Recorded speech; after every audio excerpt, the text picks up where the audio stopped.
할렐루야. 이렇게 봄꽃이 만발하게 피어있는 가운데에 우리가 종려주의를 맞이했습니다. 지금까지는 우리가 기뻐할 수 있지만 내일부터는 고난주간이기 때문에 기뻐할 수 없어요. 어떻게 해요? 이렇게 꽃이 만발한데 여러분 걱정하지 않으셔도 됩니다.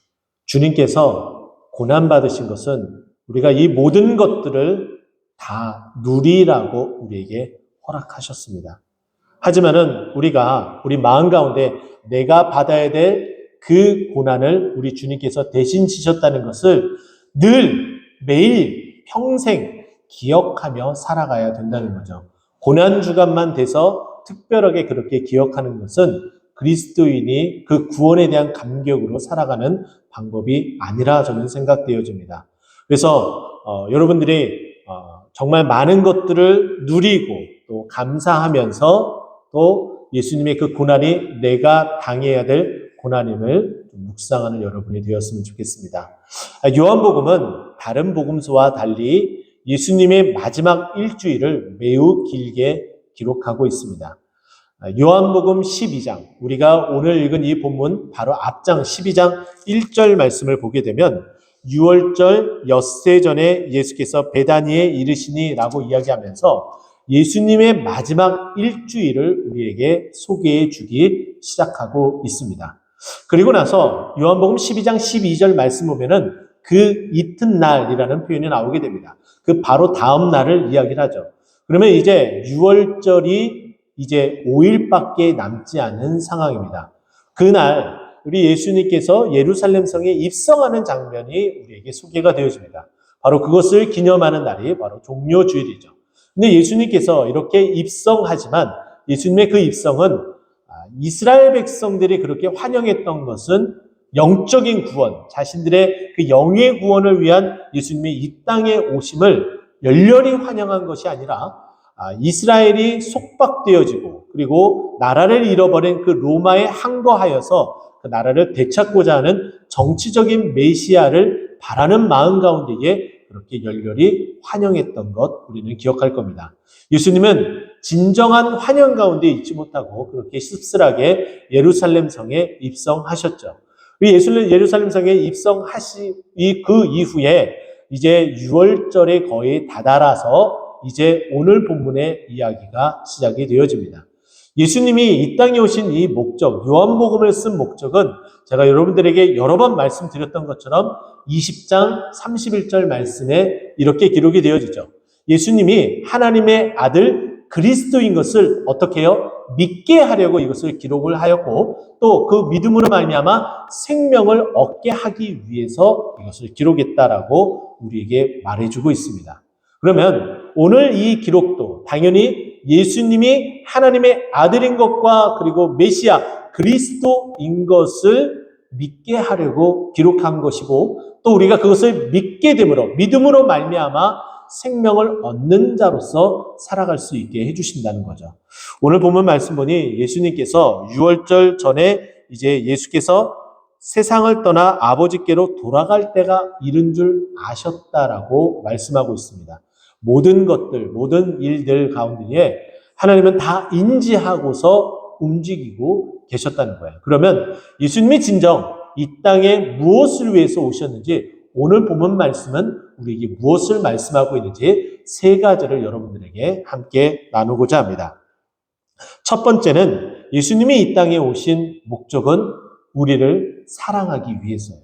근데 그 사랑은 오늘 본문 말씀에 보면은 끝까지라는 표현으로서 그 사랑이 무한대임을 말해주고 있습니다.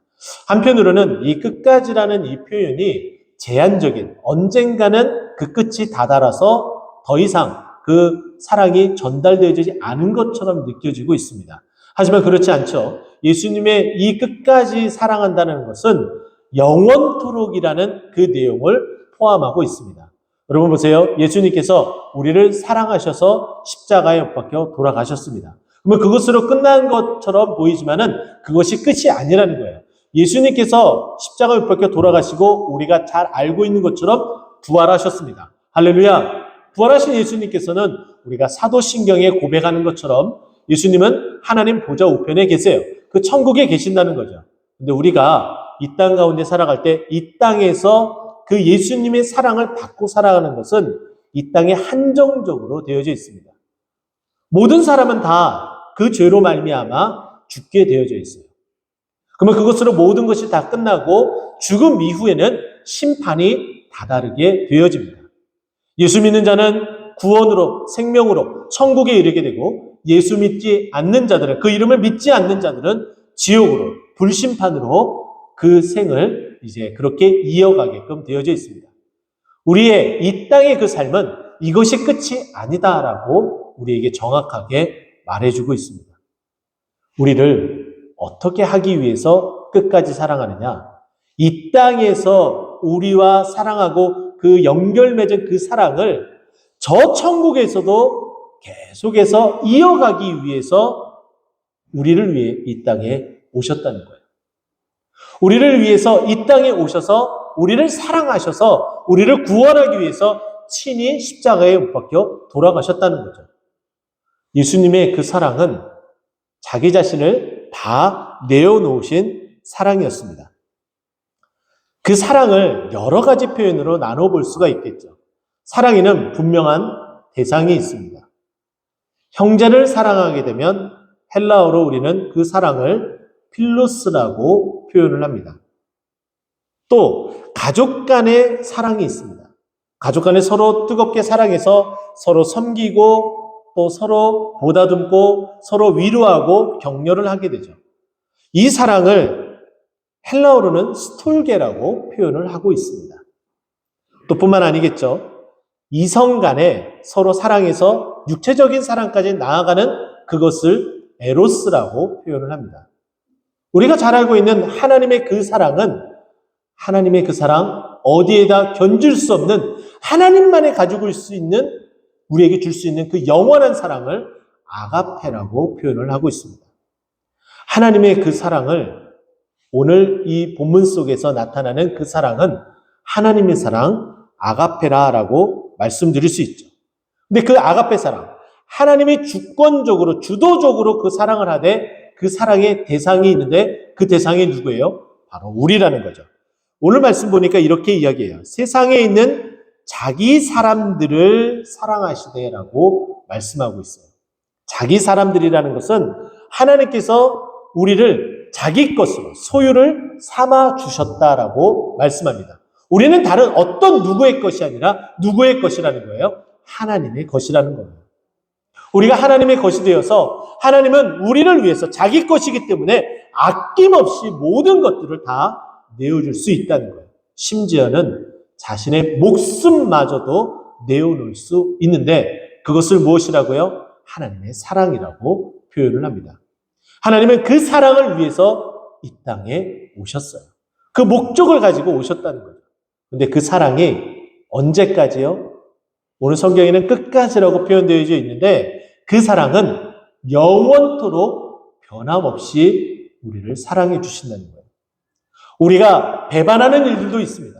세상을 사랑해서 배반하여 도망가고 그 믿음을 저버린 자들도 있습니다. 그러나 아무리 우리가 그렇게 등을 돌린다 할지라도 하나님 아버지의 그 사랑은 영원토록 변함이 없습니다. 우리가 잘 알고 있는 누가복음 15장 작은 아들 탕자의 비유를 통해서 우리는 더욱더 확실하게 알게 되었죠. 여러분이 알고 계신 것처럼 이 작은 아들은 정말 불효자의 가장 대표적인 모델, 그리고 극악무도한 불효자다라고 볼 수가 있습니다. 아버지가 아직 죽지도 않았는데 아버지에게 유산을 달라라고 이야기를 했죠. 이 말인즉슨 아버지 얼른 죽어주세요 라는 표현밖에 안 됩니다. 그렇게 해서 받은 그 유산을 가지고 멀리 나가 허랑방탕한 생활을 하게 됩니다. 그 모든 재산을 다 탕진하고 유산받은 그 모든 것들을 다 탕진하고 이제는 배가 고파 돼지가 먹는 그 쥐염 열매를 먹으며 살아가야 되는 그 상황 가운데 처하게 되었습니다. 염치도 없이 아버지 생각이 난 거죠.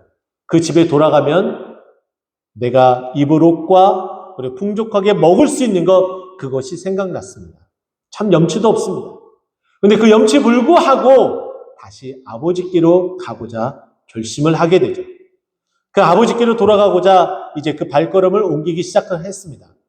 누가복음 15장에 보면은 그 아들이 저 멀리, 상거가 저 멀리서 아들이 오는 모습이 보이기 시작을 해요. 그러나 아버지는 한 번도 그 아들을 원망하거나 그리고 그 아들에 대한 그 사랑을 한 번도 식은 적이 없었습니다. 그래서 언젠가는 이 아들이 돌아오리라라고 생각을 하고 영원토록 그 아들을 사랑하는 그 마음을 가지고 계속해서 밖에 나와서 그 아들이 돌아오기를 기다리고 있었습니다. 결국 그 아들이 돌아오게 되었죠.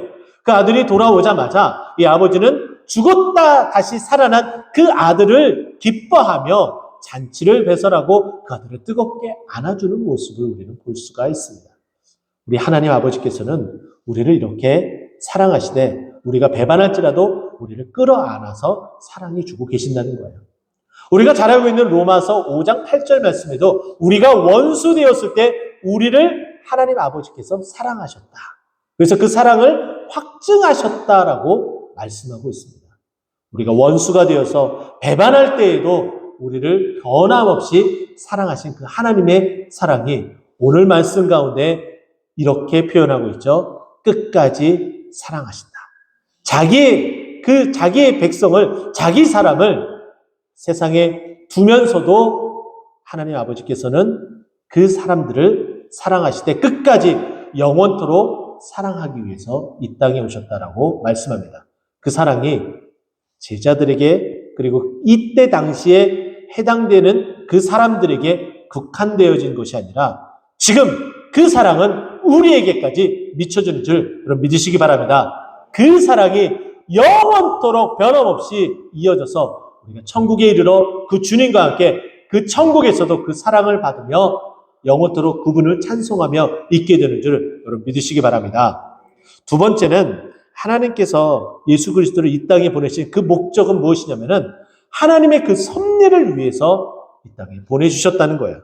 여러분 보세요. 3절 말씀 보니까 이렇게 얘기해요. 예수님께서 자기가 하나님께로부터 오셨다가 이 말은 즉슨 뭐냐면은 예수님이 있어야 될 곳은 어디냐면은 하나님 바로 곁이라는 거예요.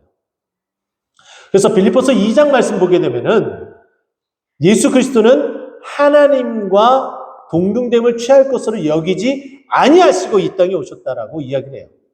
그래서 조직신학에서는 이것을 어떻게 표현하면 하나님과 예수님은 동일 본체이다라는 표현을 쓰고 있습니다. 하나님과 같은 분이라는 거예요. 거기서부터 이제 모든 것들을 다 내려놓으시고 성육신하여 이 땅 가운데 오셨어요. 예수님이 왜 성육신하여 이 땅에 오셨습니까? 하나님의 섭리, 하나님의 계획, 하나님의 그 사랑을 이루기 위하여 그렇게 하셨다는 거예요. 하나님의 그 섭리와 하나님의 그 계획된 그 일은 우리를 구원하기 위해서였다는 거죠. 그리하였기 때문에 하나님께로부터 출발하여 이 땅에 오셨다라고 말씀합니다. 또 하나님의 그 계획과 섭리는 우리를 구원하기 위해서 아무 저항도 하지 않으시고 십자가에 그렇게 못 박혀 죽으셨다는 거예요. 이것은 우리가 죽어야 되는데 그 죽음을 예수님에게 다 지우셔서 대속 죽음으로 우리를 용서하기 위한 하나님의 놀라운 섭리가 여기에 담겨져 있다는 거예요. 우리를 그렇게 사랑하고 계시고 또 그 섭리를 위해서 그렇게 역사하고 계신다는 거예요. 그래서 결국은 우리 예수님께서 다시금 하나님께로 돌아가는 것이 부활하셔서 하나님 보좌 우편에 앉아 계시는 것이 하나님의 섭리라는 거죠. 근데 이 모든 이 섭리 가운데에 저절로 이루어지는 것은 아무것도 없습니다. 하나님께서 하나하나 세심하게 아주 세세하게 만들어가고 계신다는 거예요.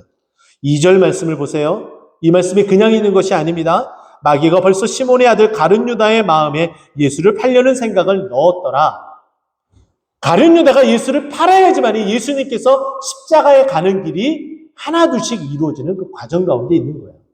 그래서 예수님의 고난은 결국은 어디에까지 이어지는 거예요? 예수님의 십자가에 못 박히심으로 이어지고 예수님의 십자가에 못 박히심 그 이어짐은 결국은 예수 그리스도의 그 하나님의 그 능력으로 부활하신 부활로 이어지고 있다는 거죠.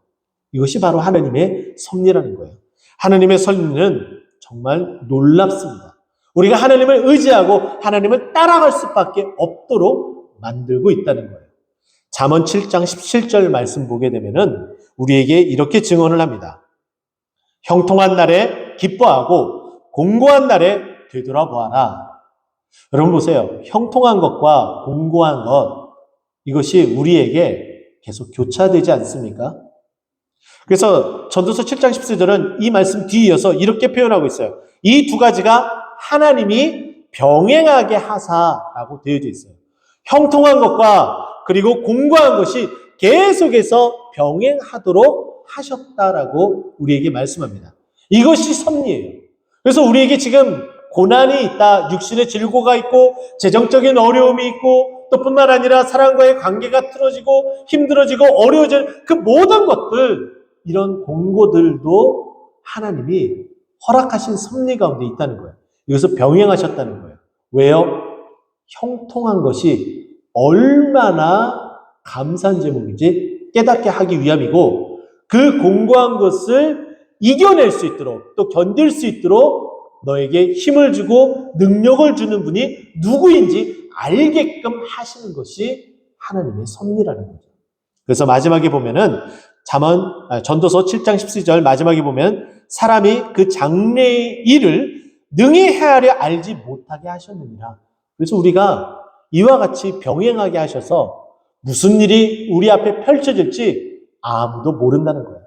장래의 일을 아무도 모르기 때문에 우리의 계획한 바, 그리고 우리가 정말 준비한 바, 이 모든 것들을 누구에게 맡기는 거예요? 하나님께 맡기며 나아가는 거죠. 근데 그 걸음을 인도하시는 이는 누구시라고요? 여호와시니라. 할렐루야.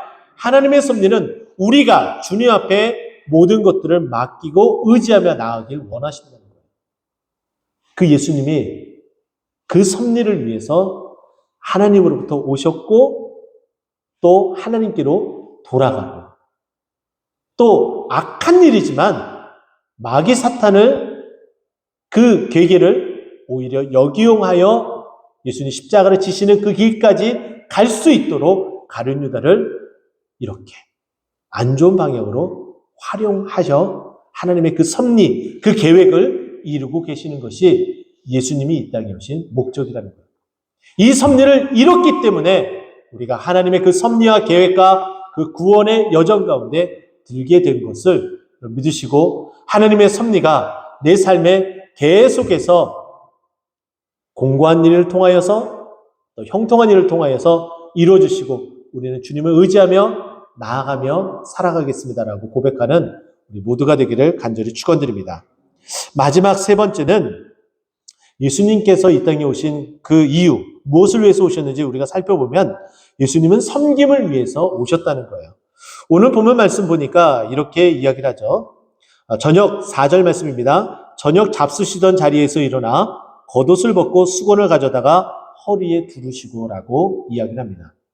갑작스러운 예수님의 이와 같은 행동은 제자들을 당황하게 만듭니다. 그리고 예수님의 그와 같은 그 행동은 예수님을 말리려고 하는 그 생각조차 못할 만큼 매우 당황스럽게 만들었죠. 왜 그러냐면 이때 당시에 그와 같은 행동을 하는 것은 종으로서 자신의 주인과 또 주인과 함께 동석한 자들을 섬기기 위한 종의 모습이었지, 결코 주인 그리고 선생님이라고 고백받은 예수님이 해야 될 그와 같은 일은 아니었습니다. 그런데도 예수님은 그와 같은 행위를 하는 데 있어서 전혀 주저함이 없이 그렇게 하셨습니다. 우리가 잘 알고 있는 것처럼 예수님이 이 땅에 오심을 마가복음 10장 45절은 이렇게 증언을 하고 있죠.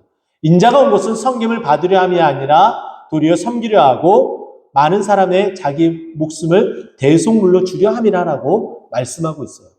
우리를 섬기기 위해서 이 땅에 오셨다라고 말씀하고 있어요. 그렇기 때문에 예수님은 전혀 주저함 없이 종이 되어져서 제자들을 섬기고자 수건을 두르셨습니다. 그리고 5절 말씀 보니까 이에 대야에 물을 떠서 제자들의 발을 씻으시고 그 두르신 수건을 닦기 시작하였다라고 말씀하고 있습니다.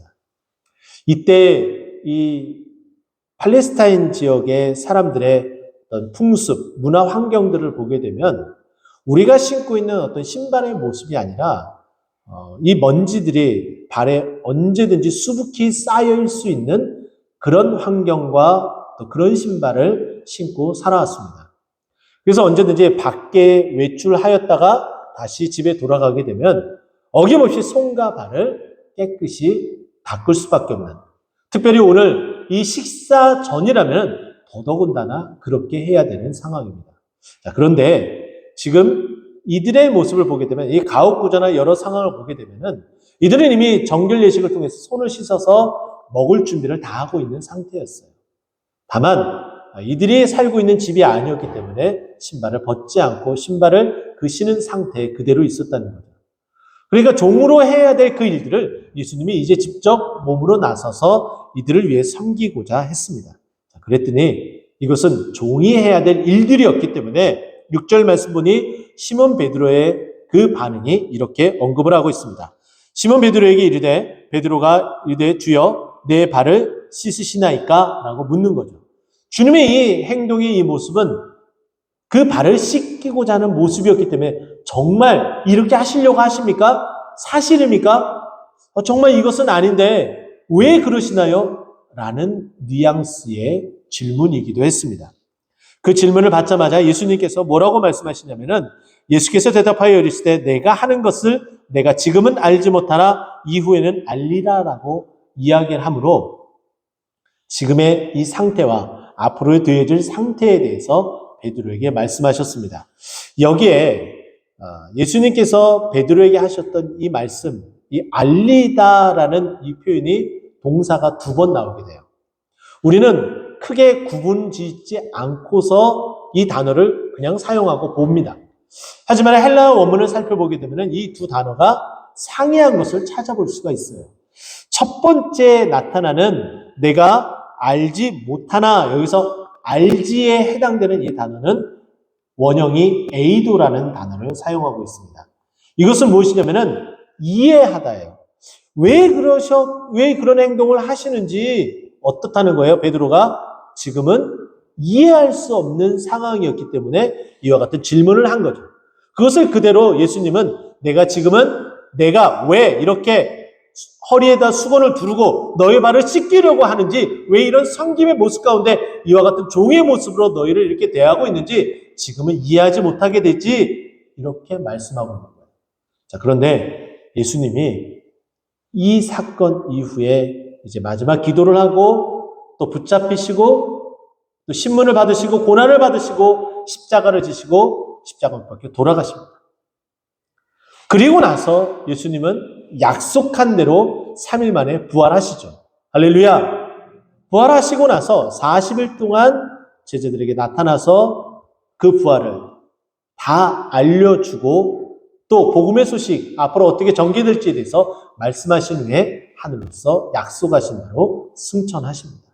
자, 근데 그때에 이 말씀하신 이후에는 알리라라는 것은 무엇이냐면은 예수님께서 왜 이 땅에 오셨고 또 왜 십자가에 못 박히셨고 그리고 왜 부활하셨고 왜 승천하셨는지 그때는 이해하지 못했지. 그러나 이제는 너희가 알게 된다. 여기에 쓰인 단어는 이제 에이도가 아니라 기노스코를 사용하고 있어요. 이것은 뭐냐면은 내가 앞으로 이 모든 과정들을 체험하게 될 것이야.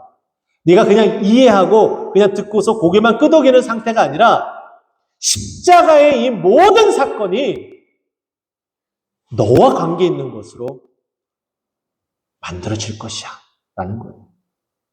여러분 그렇겠죠? 당연히 우리도 이후가 돼서 이것을 알게 된 거예요. 이 말은 무엇이냐면은 우리가 복음을 듣고 예수 그리스도를 믿기 전에는 어떠했습니까? 예수님이 왜 이런지 나하고 아무런 관계가 없는 거예요. 그래서 아는 것에 대해서도 관심도 없었고 또 믿지도 않았습니다. 그런데